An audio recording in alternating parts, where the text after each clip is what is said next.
Namo Amitabha Buddha. Hello everyone. So I received messages from someone who was asking about why is it such a big deal to exit the cycle of reincarnation? Why you keep talking about seeking rebirth to the Pure Land and to exit the cycle of reincarnation. What is the big deal anyway if we just forget everything when we come back? Isn't it kind of fun to also just not remember anything and come back again and to create a new life from the scratch? And why does it matter if we suffered before since we forget everything? So I think that was kind of his reasoning about, why does it matter if we just forget everything anyway?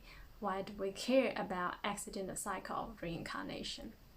Okay, so this is not fully understand what the cycle of reincarnation actually entails. So it's called the 6 realms of reincarnation. Heaven, Asura, human, animal, hungry ghost, and the hellish realms. It's not just one realm. So some people think, it's not a big deal, the cycle of reincarnation. I'm happy to be here if we're gonna come back anyway. So they think they're gonna come back as a human. But this is actually rare. To reincarnate in the 6 realms as a human is extremely rare.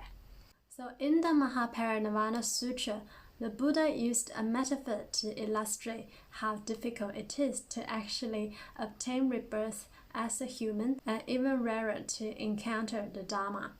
So in the Mahaparinirvana Sutra, the Buddha says, birth in the world as a human is difficult, and meeting the Buddha in the world is as difficult as a blind turtle in the great ocean meeting a floating log with an opening. So the human realm is considered to be the best realm out of all the 6 realms, because in the human realm one has the best opportunity to encounter Dharma, to practice Dharma, so we have the opportunity to exit the cycle of reincarnation.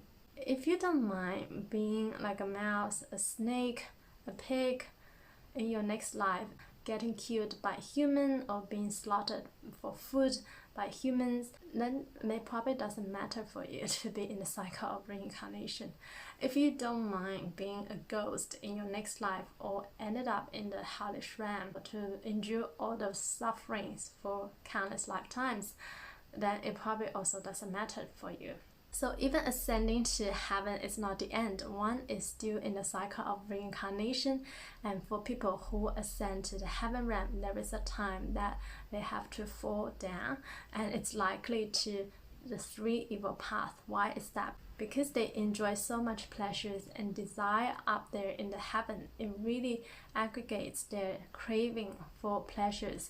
And at the time of death, they suddenly realize, oh, this has to end. So it's likely that it will give rise to thoughts like anger, which will make them fall into the hellish realm. So anger corresponds to the hellish realm.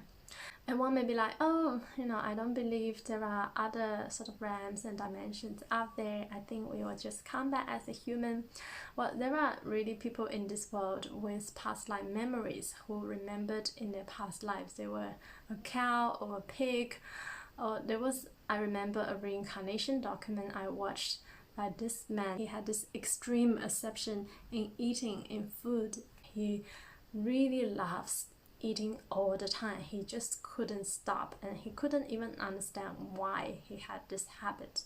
And it was during a past life regression he found out that in one of his past lives, most likely the recent past life, his last past life, he was a whale, and not just a whale but a leader amongst a lot of whales. So they had really huge appetite. That was why he couldn't stop eating in this life.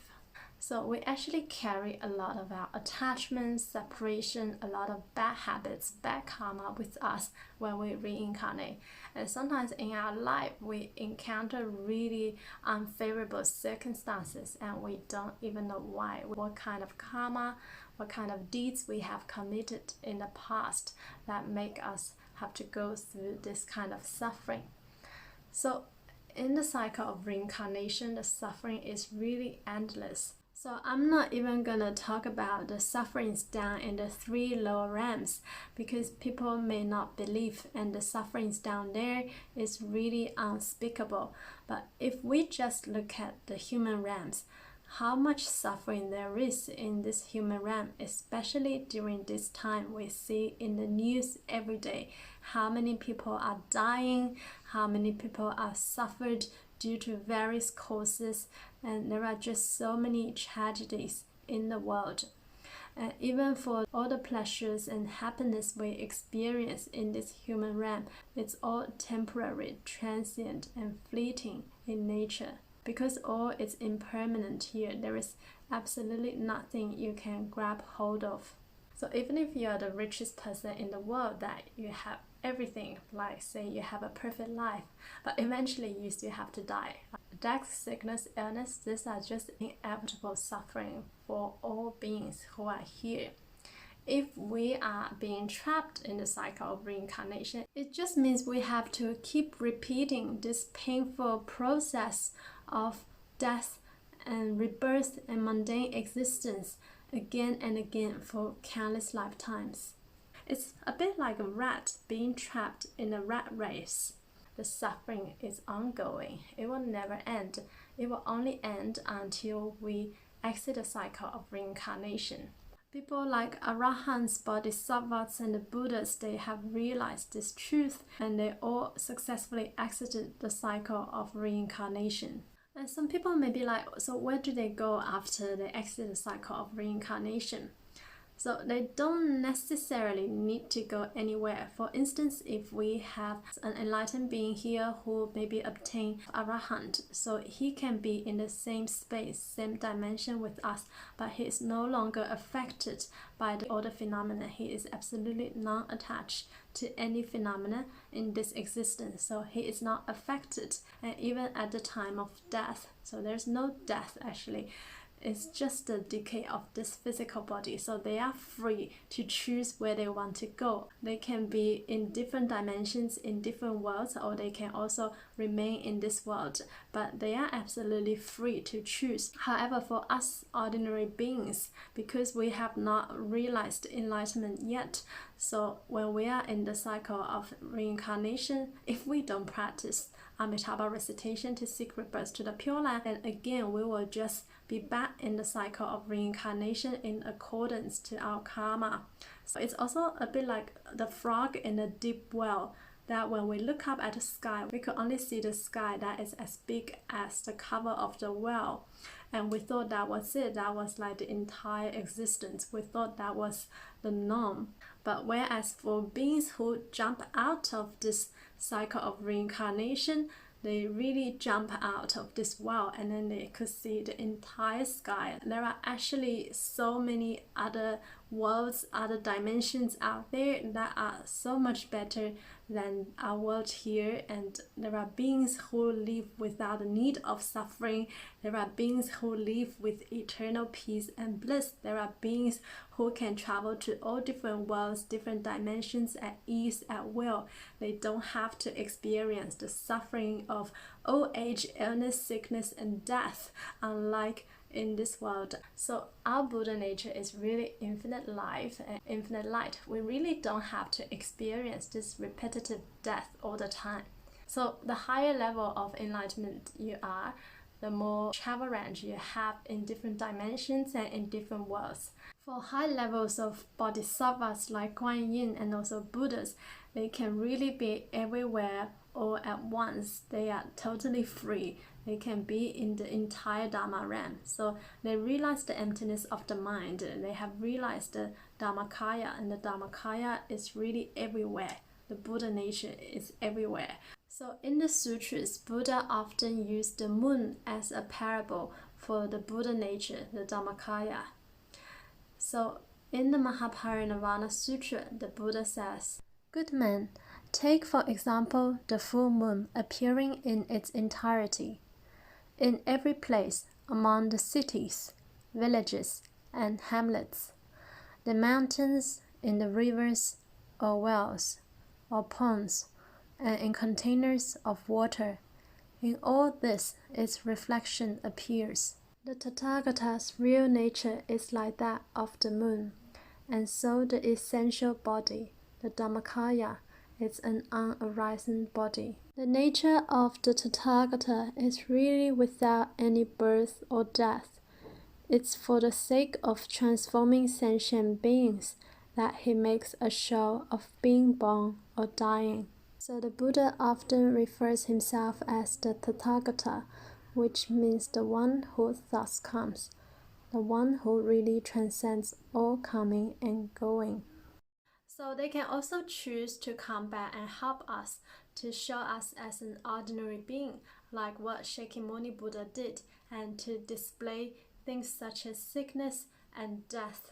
But he did not really die, it was called Nirvana. So after that, he could be in different worlds to help other beings, or he could just be in everywhere. The Dhammakaya is always everywhere. So the life of the Buddhas, the Bodhisattvas, the highly enlightened beings are really so incredibly blissful, rich, wonderful, that is really beyond the comprehension of our mind.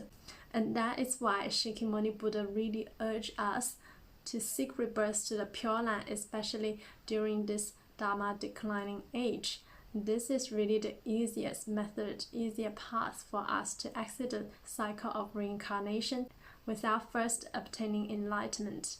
In fact, now in all different branches of Mahayana Buddhism, we all see people practicing Amitabha recitation in order to seek rebirth to the Pure Land, because it's just too difficult for one to realize enlightenment by relying on the self-effort. And then some people are like, oh, how do you know if it's true, right? If it's just said in the sutra?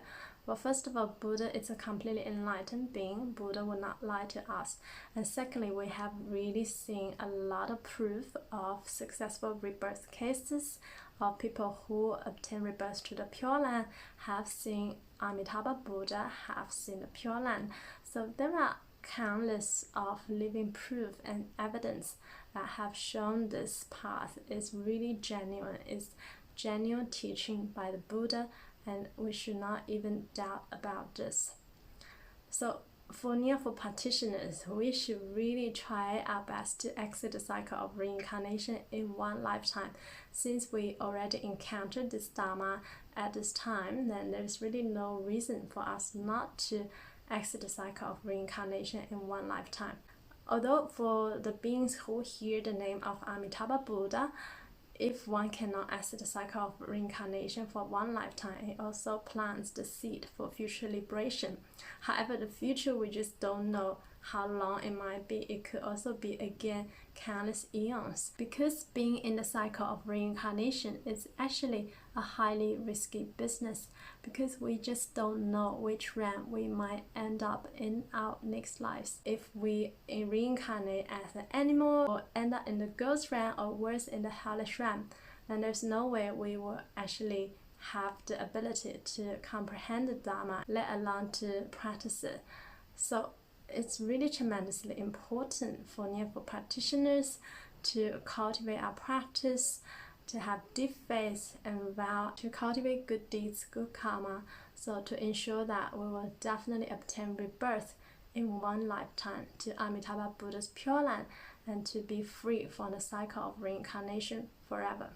Namo Amituofo Buddha.